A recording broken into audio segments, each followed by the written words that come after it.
Bakit sinasabi na hahayaan lang ang panic attack? Okay, itong paliwanag dyan. Hahayaan lang ang panic attack para yung emosyon mo, yung emosyon natin ay hindi na sumali. Dahil kapag meron kang gagawin pa, malamang yung emosyon natin sasali rin ito. Kaya yun yung dahilan kung bakit sumasama yung loob natin. Pwede nating sabihin na napakalma ka ng yung ginagawa, pero hanggang kailan? Ito kasing panic attack na ito, mekanismo ito ng katawan natin. Hindi sa lahat ng oras kaya mong pakalmahin ang sarili mo.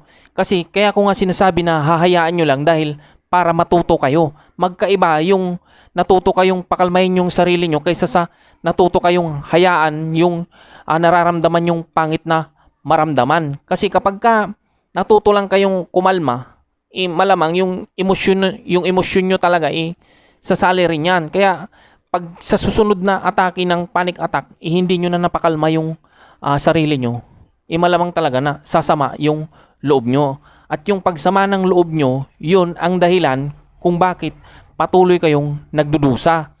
Kung halimbawa naman na wala kang gagawin o pwedeng mahirapan ka pero hindi ka na magdudusa kasi hindi na sumali yung emosyon mo Kasi nga hinayaan mo lang Kasi kung meron kang gagawin dyan, yung emosyon mo, kasali yan, sasali yan doon sa gagawin mo dahil maghihintay yan ng resulta. Ngayon, siyempre, nasa negative tayo.